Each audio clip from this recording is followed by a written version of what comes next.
And about NEET 2025 paper ते तर really आणि तर गेल्या वर्षीच्या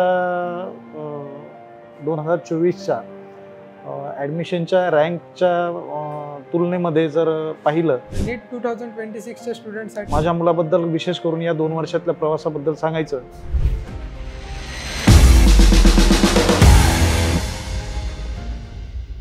Hello everyone, myself Shivam Ramkishan Mutkude. I am an IIBN. I have given NEET exam in 2025 आणि मी 591 असा स्कोर केलेला आहे with all India rank 2082 and category rank 154. माझं 8वीपासूनच स्वप्न होतं की डॉक्टर बनावं. माझा भाऊ पण या फील्डमध्ये त्याचं प्रिपरेशन करत होता, तर त्याच्यामुळे माझाही इंटरेस्ट वाढला. त्यामुळे मी पण या फील्डमध्ये एंट्री घेतली आणि त्याच्यासाठी मला मदत केली टीम IIBने. इथं प्रवेश घेऊन खूप चांगली मदत झाली. कोचिंगमध्ये सर्व biology faculty, physics faculty, chemistry फॅकल्टीनी मदत केली. स्पेशली माझं स्वभाव म्हणजे असा कोड टाईप भित्रा होतो मी.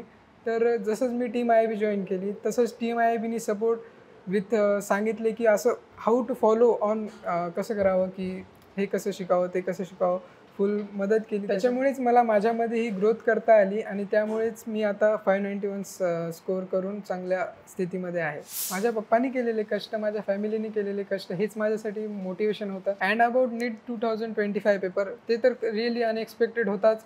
कारण मागील 4 वर्षामध्ये जे ट्रेंड चालू होते, easy questions, formula based, one liner question, ते यावर्षी आले नाही. प्रत्येक क्वेश्चन कन्सेप्च्युअल 2-2, 3-3 कन्सेप्ट यूज करून बनवलेला होता. हँड रिटन प्रत्येक क्वेश्चन, असा एकही क्वेश्चन म्हणजे जवळपास 90% क्वेश्चन असे एकही नव्हता की जे मागील इयर्समध्ये आले किंवा रिपीट झाले.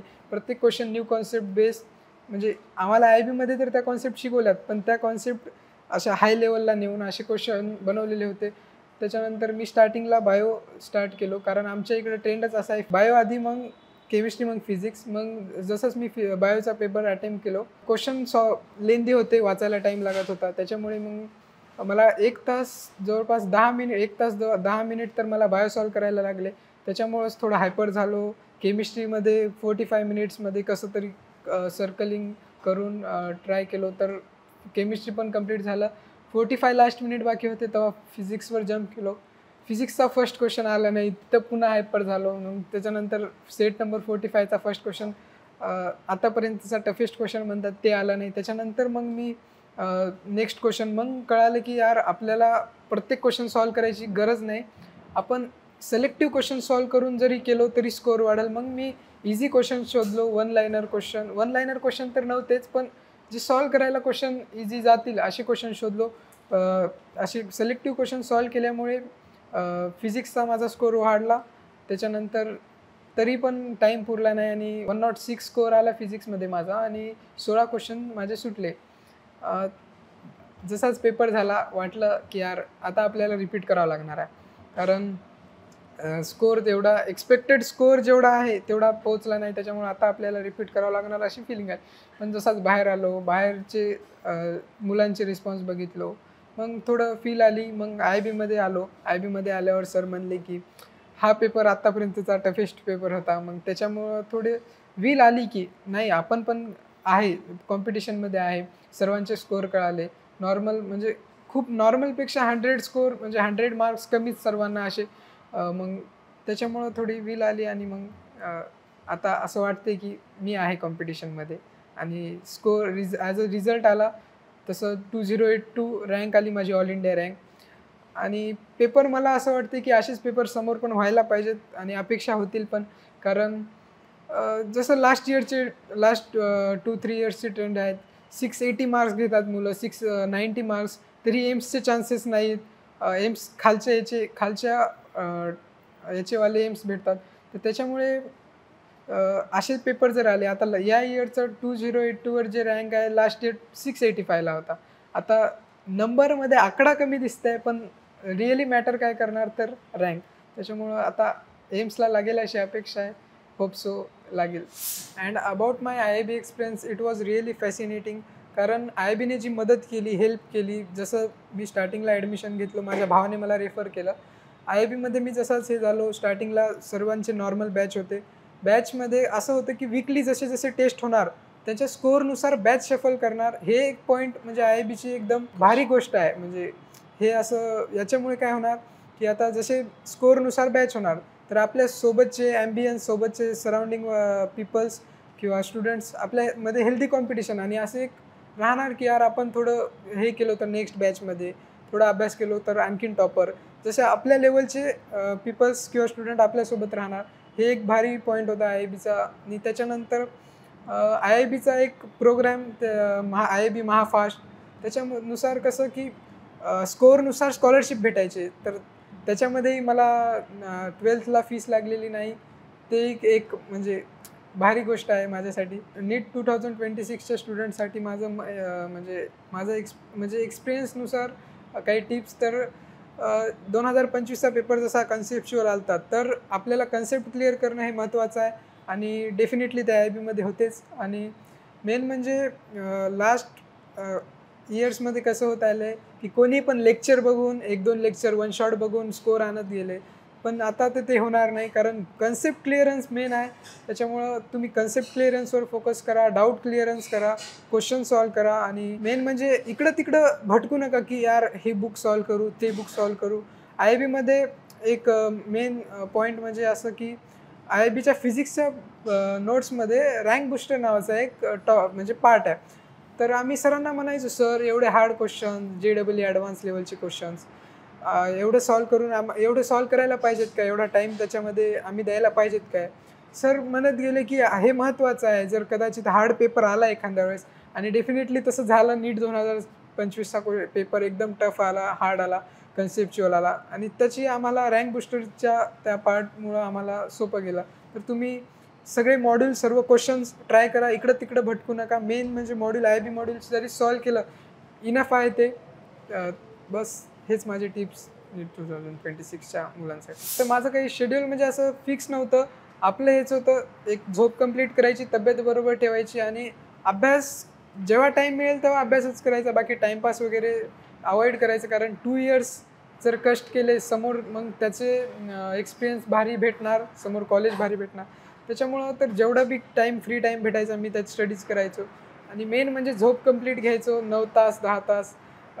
आमचे एक आय बी टीमचे फिजिक्स फॅकल्टीचे सर आहेत, ते म्हणायचे की किती वेळ झोपताय महत्त्वाचं नाही, तुम्ही जागी असताना काय करता हे महत्त्वाचं आहे. तर तुम्ही जागी राहून काय करायला हे महत्त्वाचं आहे, ज्याच्यापेक्षा की 5 घंटे झोपून, 4 घंटे झोपून 17 तास अभ्यास करता, ते इफेक्टिव्ह नाही राहत. त्याच्यामुळं शेड्यूल तर असाच ठेवा की स्लीप कंप्लीट झाली पाहिजे, आणि मेन पूर्ण पॉईंट म्हणजे फोकस स्टडी करा, लर्निंग पूर्ण कन्सेप्च्युअल ठेवा. बस हेच. बायोचा अभ्यास तर मॉड्यूल्स होते, मॉड्यूल्स वाचल्यामुळे जेवढे NCERTचे मेन पॉईंट आहेत ते तर क्लिअर होते. तर NCERT तेवढं वाचायची गरज नाही. एकदा मॉड्यूल क्लिअर वाचलं की सर्व टॉपिक्स विथ एक्स्ट्रा जे PYQमध्ये आलेले आहेत, तर ते क्वेश्चन पण त्याच्यामध्ये झाले. आणि केमिस्ट्रीसाठी, इनऑर्गॅनिकसाठी NCERT तर फुल म्हणजे पाठच करावं लागत म्हणजे पाठच करावं लागत होती. त्याच्यानंतर त्याच्यासाठी आम्हाला फॅकल्टीने वेगवेगळ्या ट्रिक्स बनवून, शॉर्ट ट्रिक्स बनवून त्याचीही हेल्प झाली. त्याच्यानंतर मेन म्हणजे फिजिक्समध्ये महत्त्वाचं आहे, तुम्ही जेवढे जास्त क्वेश्चन सॉल्व करणार, जेवढे जास्त प्रॅक्टिस करणार, तेवढंच इझी ॲक्युरेसी वाढणार. तर त्याच्यासाठी DPP डेली जे आय बी प्रोव्हाइड करत होतं, DPP मॉड्यूल्स हे सॉल्व करायचो. बस तेवढंच बस. आणि जसे पेपर वीकली पेपर व्हायचं, त्या वीकली पेपरचा अभ्यास करायचा, क्वेश्चन चुकलेले ॲनालिसिस करायचं, त्याच्यामुळे मदत झाली. आणि फिजिक्सचा स्कोअर चांगला आला आणि बेटर परफॉर्म करू शकलो फिजिक्समध्ये. मी मूळ हिंगोलीचा, तर इथं मी लर्निंगसाठी आलेलो. तर माझी मम्मी सोबत होती आणि पप्पा हिंगोलीला राहिलेले. तर पप्पा मम्मीसोबत होती, तर मम्मीनं हेल्प केली पूर्ण. मम्मीनं मला एकही काम करू दिलं नाही, काही पाणी लागलं पाणी, हातात जे म्हणलं ते दिली.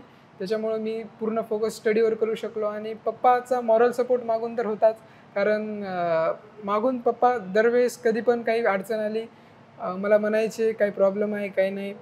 त्यांच्या लाईफमध्ये काही अडचण आली ते त्याच्यासाठी कधी मला काही म्हणले नाही. असं प्रॉब्लेम त्यांनी फेस केले, मला काहीच कधी कमी येऊ दिली नाही. ते पॅरेंट्सचा सपोर्ट, माझे आजी आजोबा दररोज कॉल करायचे, ते त्यांचाही सपोर्ट होता. माझे कझिन्स वगैरे सर्वांनी मला असं हे नाही करू दिलं की कधी हे नाही झालं की तू कमी आहेस म्हणून, असं मला हे नाही केलं. सर्वांनी सपोर्ट केला, टिप्स दिल्या. मेन म्हणजे ते ते पण या फील्डमधून शिकून गेलेले आहेत, तर त्यांच्याकडून मदत झाली. बस थँक यू त्यांच्यासाठी पण. टीम आय-बी-बद्दल म्हणायचं म्हणलं, बेस्ट थिंग आय-बीची ही आहे मॅनेजमेंट, एकदम परफेक्शन, सर्व टाईमवर होणार. सिलेबस आमचा 9 महिने 7-8 महिने तरी अगोदर कंप्लीट केलेला आहे आय-बीनं. त्याच्यामुळे आम्हाला रिव्हिजनसाठी टाईम मिळाला. फॅकल्टीजनं एकदम प्रिपरेशन परफेक्ट करून घेतली. मॅनेजमेंट टोटल बरोबर होतं. त्याच्यानंतर स्टाफ, मामाज वगैरे त्यांनी हेल्प केली. कधी काही लागलं, काही म्हणजे DPP नाही भेटली, त्यांना म्हणले, त्यांनी काम म्हणजे आणून दिली. त्याच्यानंतर हेल्प केली. त्याच्यानंतर कधी पाणी वगैरे सर्वांसाठी इतकी हेल्प केली, म्हणजे त्यांचे फेवर्स मी विसरू शकत नाही. टीम आय-बीचे फेवर्स तर मी कधी विसरू शकणार नाही. Thank team आय-बी. मी इथे नवीन, तर माझे मित्र तर माझा इथं कोणी नव्हता. जसा मी आय-बीमध्ये आलो, फ्रेंड सर्कल वाढत गेलं, मित्र होत गेले. म्हणजे मेन मित्र असे की एकदम चिल, एकदम सपोर्ट करणारे, कधीच असं म्हणजे टेन्शन न घेता एकदम चिलमध्ये सगळे, टेन्शन न घ्यायचं, फक्त अभ्यास करायचा, आपण आपला, सर्वांना मदत करायची नॉर्मल. असं कोणी असं जलस नव्हतं कोणी. सगळ्यांच्या सपोर्टमध्ये, सगळे एकूण एकाच्या सपोर्टमध्ये उभे राहायचे. सगळे सोबत आम्ही ग्रो झालो. सोबत बॅच, जसे बॅच अप्पर लेवलला गेले, सगळे सोबतच आम्ही गेलो. तर माझे फ्रेंड्स आणि सगळे फ्रेंड्स पण आता त्यांचाही स्कोर गुड येत आहे. तर त्यांच्यामुळे मी पण हॅपी आहे, ते पण हॅपी आहेत, सगळे happy, everything happy. About mobiles and social media, मी तर 2 वर्ष सोशल मीडियावर नव्हतो, कुठंच नाही. 2 वर्ष म्हणजे आत्ता मी रिसेंट 1-2 वीक्समध्ये सोशल मीडियावर आलो. त्याच्या आधी सोशल मीडियावर कुठं नाही. मोबाईल पण नव्हता माझ्याकडे, मम्मीचा मोबाईल यूज करत गेलो. कधी डाऊट्स, सर व्हॉट्सअप करायचे, काही डाऊट्स असले, व्हॉट्सअप ग्रुप होता, तर सर सगळे क्लिअर करायचे. सर स्वतः घरी येऊन भेटायचे. आणि मेन म्हणजे फोनवर कसं आहे, तर कधी तुम्ही बघायले तर एकदम डिस्ट्रॅक्शन लगेच होतं, कारण मोबाईलवर काय नाही, सर्वच आहे. तर मग त्याच्यामुळं मी स्वतः म्हणलो, आपल्याला मोबाईल यूज करायचा नाही. आपण आपल्याला जर सक्सेसफुल व्हायचं असेल तर 2 वर्ष मोबाईलचा त्याग करावा लागेल. मी 2 वर्ष मोबाईल यूज केलंच नाही. मी IIBचा 2 इयर्स फुल टाईम स्टुडंट होतो. मी 2 वर्ष ऑफलाईन IIBचं कोचिंग केलं.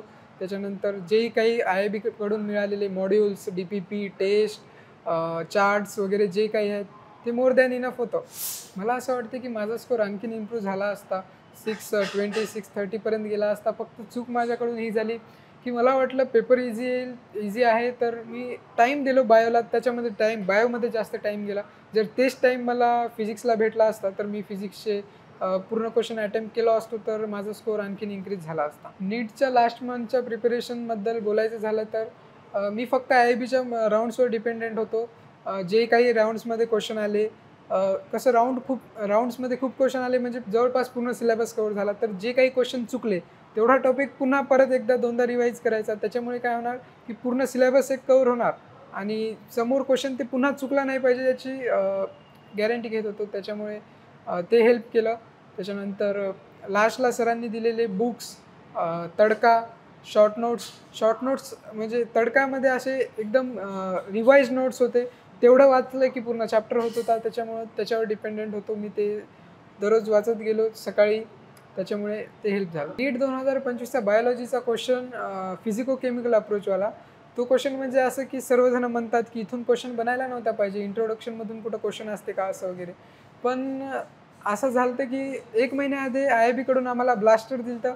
ब्लास्टरचा फर्स्ट क्वेश्चनच तो होता. ज्यांनी ब्लास्टर वाचलं त्यांचा म्हणजे फायदा झाला, क्वेश्चन बरोबर आला. त्यासाठी thank you IIB for the blaster. माझे काही मित्र, त्यांचा स्कोअर डाऊन झाला आहे यावेळेस. त्याच्यामागचं रिझन म्हणजे ते काय करत गेलेत की एकदा पूर्ण पेपर सॉल्व करायचा आणि त्याच्यानंतर पूर्ण OMR फिल करायचे. तर त्याच्यामध्ये कसं होतं की लास्टला जर कमी टाईम उरलेला असेल, जे यावेळेस झाले लेंदी पेपर असल्यामुळे, कमी टाईम असल्यामुळे टेन्शन वाढलं, हायपर झाली मुलं, कळालं नाही काय करू काय नाही. तर त्याच्यामध्ये जे लास्टला फिलिंगमध्ये OMR फिलिंगमध्ये मिस्टेक झाले, म्हणजे सर्कलिंगमध्ये मिस्टेक झाले. त्याच्यामुळं माझं एक म्हणणं आहे, टिप म्हणून, की आपण क्वेश्चन सॉल्व करायचा, लगेच सर्कल करायचं, किंवा एक असे बंच बनवायचे की 20 क्वेश्चन, 10 क्वेश्चन आधी सॉल्व करा, सर्कल करा, 10 सॉल्व करा, सर्कल करा. किंवा एक विषय असं बायो करा, मग पूर्ण सर्कल करा, केमिस्ट्री करा, असं. ज्याच्याकरून म्हणजे लास्टला टेन्शन येणार नाही किंवा हायपर होणार नाहीत आणि स्कोर मेंटेन राहील. नीट 2026च्या स्टुडंटसाठी एक टिप म्हणजे माझे काही मित्र आहेत जे पण खूप म्हणजे स्टडी वगैरेमध्ये बेस्ट आहेत, तर त्यांचाही खूप राऊंड्सला स्कोर चांगला येत होता, पण काही कारणामुळे त्यांचाही स्कोर थोडा कमी आला आहे. त्यांचं कसं झालं आहे की ते काय करत होते, पेपर सॉल्व्ह करायचा जोपर्यंत पूर्ण पेपर सॉल्व्ह होत नाही तोपर्यंत एकही सर्कल करायचं नाही. पूर्ण पेपर सॉल्व्ह झाल्यावर सर्कलिंग करायचं. त्याच्यामुळे काय होते, लास्टला जर टाईम कमी उरला म्हणजे कमी उरला तर जसं यावेळेस झालं, कमी टाईम असल्यामुळं टेन्शन येते, हायपर होते माणूस, तर सर्कलिंगमध्ये मिस्टेक होऊ शकतात OMR सर्कलिंगमध्ये. त्याच्यामुळं माझी टिप म्हणून असं की क्वेश्चन सॉल्व्ह करायचे, लगेच सर्कल करायचे किंवा असं बंच बनवायचे की 10 क्वेश्चन सॉल्व्ह करा, सर्कल करा, 20 क्वेश्चन सॉल्व्ह करा किंवा एक विषय असं बायो सॉल्व्ह करा, सर्कल करा, केमिस्ट्री करा, असं ज्याच्याकरून लास्टला टेन्शन येणार नाही आणि स्कोर कॉन्स्टंट राहील. जसाच नीटचा पेपर झाला मी डायरेक्ट IIBमध्ये आलो. IIBमध्ये आल्यावर पेपर चेक केला, स्कोर जसा आला लास्ट इयरला कम्पेअर केल्यावर तर ते खूप कमी वाटत होता, पण जसाच रिझल्ट आला, रिझल्टमध्ये रँक कळाली, म्हणजे खूप चांगली रँक आली. त्याच्यानंतर तेव्हा मला एक लाईन आठवली सर विराट कोहलींनी म्हणलेली, God's plan is always better than your own plan. आणि आता ही माझी फेवरेट लाईन झालेली आहे. मी रामकिशन गंगाराम मुटकुळे, आमचं मूळ गाव उमरा. मी शासकीय सेवेत आहे. माझ्या पाल्याच्या शिक्षणानिमित्त शिवम मुटकुळे ह्याला नीट शिक्षणासाठी किंवा नीटच्या तयारीसाठी त्याला IIB नांदेड येथे आम्ही इयत्ता 11वी आणि 12वीच्या अभ्यासक्रमासोबतच तयारीसाठी पाठविले. आत्ता नुकताच नीट परीक्षेचा रिझल्ट डिक्लेअर झाला, ज्यामध्ये त्याला 591 मार्क प्राप्त झाले. 2082 अशी त्याची जनरल कॅटेगरीतली रँक आहे आणि EWS कॅटेगरीमधून 154वा रँक त्याने मिळवला आहे. तर गेल्या वर्षीच्या 2024च्या ॲडमिशनच्या रँकच्या तुलनेमध्ये जर पाहिलं तर त्याला निश्चितच एखादं चांगलं एम्स कॉलेज मिळेल. अन्यथा त्याने एम्स नाकारलं तर त्याला GMCचं सुद्धा टॉपचं कॉलेज महाराष्ट्रातलं मिळेल. माझ्या मुलाबद्दल विशेष करून या 2 वर्षातल्या प्रवासाबद्दल सांगायचं तर IIBमुळे ह्या 2 वर्षातला काळ त्याने अक्षरशः एन्जॉय केला. कदाचित तुम्हाला दुसरे पालक कुठले भेटणार नाहीत किंवा आढळणार नाहीत, परंतु मी त्या सगळ्या भावना त्याच्या किंवा त्याचं जे एकूण बिहेव, त्याच्यात होत असलेली एक प्रकारची प्रगल्भता, त्याच्यात होत असलेली एक प्रकारची प्रगती आणि त्याचं जे पर्सनॅलिटी डेव्हलपमेंट आणि IIBच्या प्रयत्नातून जी त्यांची पद्धत होती, बॅच शफलिंग म्हणजे मार्क्सनुसार जे ते वर्ग बदलत गेले, त्या हिशोबाने त्याला अतिशय चांगल्या दर्जाचे चांगले सगळे मित्र मिळत गेले. आणि ह्या सगळ्यातून सगळ्यात महत्त्वाची गोष्ट ही झाली की अत्यंत निकोप आणि सुदृढ अशी स्पर्धा या मुलांमध्ये लागली. ही सगळी मुले आजही ती एकमेकाशी कनेक्ट आहेत, एकमेकाशी छान बोलतात, स्पर्धा खूप त्यांनी चांगली केली. आणि हे सगळेजण जवळपास सगळेच जवळ 10-15 ही सगळे मुलं होते. त्यांचे टॉपची बॅच काही SRP वगैरे टीम IIBने बनवलेली होती. ते सगळेच मुलं जवळपास GMC टू एम्स निश्चितच प्रवेश मिळवणार आहेत. या सगळ्यांना माझ्याकडून हार्दिक शुभेच्छा आणि टीम IIBचे मनापासून आभार. माझा मुलगा शिवम 2 वर्ष IIBमध्ये त्याने नीटची प्रिपरेशनमध्ये घालवलेली आहे. मला त्याबद्दल एक महत्त्वाची गोष्ट सांगायची वाटते आणि जी की IIBने सुद्धा त्याची ती गोष्ट त्यांच्या लक्षामध्ये आली आणि त्यांनी माझ्याकडे सांगितली की सर, जेव्हा टीम IIBचे लोक माझ्या घरी म्हणजे तो अभ्यास कसा करतो वगैरे हे तपासण्यासाठी आले होते, तेव्हा त्यांनी सांगितले की sir, he is God gifted. कितीही कठीण पेपर असला, स्कोअर कमी झाला, स्कोअर जास्त झाला, तरी तो सदा आनंदी असतो. आणि ही गोष्ट मला ऑलरेडी माहीतच होती, पण really he is a God gift for us. आणि ही टीम IIBने सुद्धा गोष्ट हेरली आणि त्यासाठी अनुकूल असं वातावरण, त्याला अगदी स्वातंत्र्य, प्रश्न डाऊट सॉल्व करण्यासाठी एनी टाईम एनी हाऊ कोणत्याही सरांना तो फोन लावून त्याचे डाऊट सॉल्व करणे असो किंवा इथे IIB-मध्ये अगदी तो नेहमी म्हणायचा, पप्पा मला IIB हे माझं सेकंड होम वाटते. म्हणजे बघा, त्यांना ते इतकं सुंदर वातावरण आणि ह्या गोष्टीतून माझ्या मुलाच्या व्यक्तिमत्वाच्या विकासामध्ये जो मोलाचा वाटा या 2 वर्षामध्ये जे संस्कार व्हायला पाहिजेत पॉझिटिव्हली किंवा योग्य प्रकारचे, ते IIB-ने केले आहेत. त्याबद्दल मी टीम IIB-चे, IIB प्रशासनाचे सर्वांचे जाहीर आभार मानतो. नेहमी विचारला जाणारा प्रत्येक पालकाला किंवा प्रत्येकजण जो भेटला तो सल्ला देत असतो की मुलांना रागावू नका. परंतु हल्लीच्या जगामध्ये विशेष म्हणजे परिस्थिती अशी आहे की रागावणारी माणसेच नामशेष होत चाललेली आहेत, ज्यामुळं ही पिढी कोणत्या मार्गाला जाईल ह्याबद्दल थोडीशी आशंकता निर्माण झालेली आहे. पण सर्व मुलांना माझं एक सांगणं राहील, थोडाफार जो आईवडिलांचा राग असतो तो थोडाफार म्हणतो मी, त्याचा चुकीचा अर्थ असा घेऊ नका. थोडाफार राग आहे ना, तो अतिशय ज्याला आपण आरोग्यदायी असा राग असतो, तो तुमच्या व्यक्तिमत्वाच्या विकासाला पोषक राग असतो तो. आणि कधीकधी ते रागावणं पण योग्य असते आणि रागावायला पाहिजे, पण लिमिटमध्ये, आणि मुलांनी पण समजून घ्यायला पाहिजे. बऱ्याचदा मी शिवमला सुद्धा कधीकधी थोड्याशा प्रमाणामध्ये, पण त्याला रागावलेलं किंवा काही झालेलं त्याच्यावर काही इफेक्ट फारसा होत नव्हता. तो सदा आनंदी, सदा खुश आणि जॉली टाईपचा, नेहमी आनंदात राहणारा पोरगा आहे.